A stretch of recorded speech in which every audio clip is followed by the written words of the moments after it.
Hey, it's Andre, and it's another Flying Friday update. Unfortunately, this evening, I didn't even get to fly. Once again, the fields were packed with people on the soccer field and the cricket guys on the other field. And I had the Wraith and I had the EFX Racer out ready to go. So that's really unfortunate. Monday, I actually got the Wraith back in the air, and that is a fantastic thing. Yeah, I was sighing there, yeah. So 40 amp ESCs were the key to getting the Wraith back up and running. It flew, and if you watch the video, I'll box a little sample from the video on my channel. It was really windy on Monday, and the Wraith was just a champ. Didn't break any props or nothing, which was fantastic. So I ran 3 packs through it, just testing them out. So those are some Hobby King 40 amp ESCs, and they made all the difference. Bullet connectors, a little bit of wiring in the back, and as you can see, I added some landing gear. Yeah, that works. The landing gear works great until you put a battery in the front, and then the CG knocks the nose over. But on landing, they prepped the props out of the dirt, and I didn't lose any props for the first time in a long time. It flew really well. Hey, did you notice that little receiver? Whoa, look at that! A little 4-channel orange RX. That is nice. I actually have a second one on order. I'm going to use this in my 3D plane. So I have a 3D plane coming up. It's called the Fat Hawk. That's all I'm going to say right now. It should be an interesting little build, and I actually have a Hobby King 3D plane as well. So I'm going to have 2 of them going. So this week I had to come in a couple batteries just for that project and everything. So that'll be fun. So that's for one of the little receivers, probably 2 of them, because this one will go back to 433 and FPV. Speaking of FPV, I almost got a flight in last week. Would you believe I still have not flown FPV in 2015?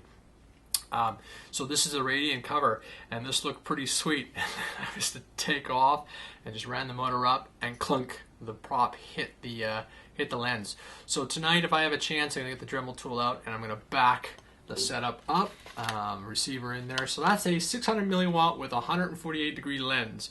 So I'm going to back this whole setup and just get it away from the prop just enough so when the prop closes during glide, it doesn't strike. So otherwise, very simple setup that I'll just plug right into the battery and go.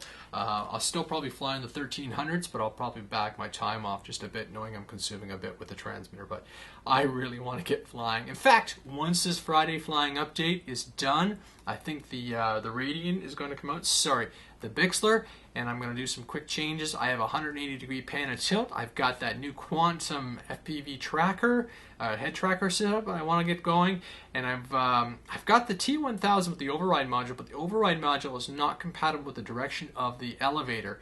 And last time I wasn't satisfied, so I'm going to actually take the override off. I'm going to fly with the T1000 flight controller, which will limit my roll, but it gives me my return to home and everything, which is what I really want with that FPV ship, because that one will do long range if I so desire. Speaking of the park, if you watch any of the Radian footage, you can see there's a lot of construction, so they're actually adding more soccer fields. But I'm not sure that's a good thing for us or not. So I think in the future I may have to be hunting for a new field to go flying at, which is really unfortunate, but we'll see. I mean, unfortunately, the summer is really chewing along quickly, and I haven't done as much flying as I thought. But you know, and into the fall, we'll still have some good times. I guess I should really get busy putting extra lights into the Fun Cup, because that will be the winter flying plane. Speaking of getting things back together, the EFX Racer, as I said earlier, really had a lot of damage done due to heat to the aileron, particularly on this side of the wing. I've managed to get it as straight as possible without doing too much. I want to test it. And before I see if I have to order another wing or anything like that. This should be okay. I kind of feel the foam is a little spongy, which makes sense. I mean, it probably got a little crushed during the whole process. So I might try and laminate this just to bring some strength back to it. A couple suggestions were maybe to put balsa in there and everything, but it should be okay. You know, I was going to test it tonight. It's set up for 4S because I've got a bunch of 4S batteries sitting around waiting to go. Been kind of burning off all the batteries since Flight Fest. So, other than that, I don't think there's much on it.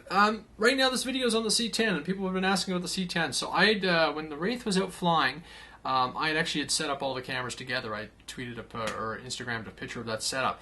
And unfortunately, the C10, I had it on daylight settings, and I wasn't satisfied with the color. So I went back and I told the supplier from GearBest what was going on. I've since gone through the menus and done a few more tweaks here and there just to try and get the best out of it. So right now you're looking at video. It's set to 1080, auto exposure. I've got an LED light sitting here and everything. I've got LEDs all around me, and I've left it on auto.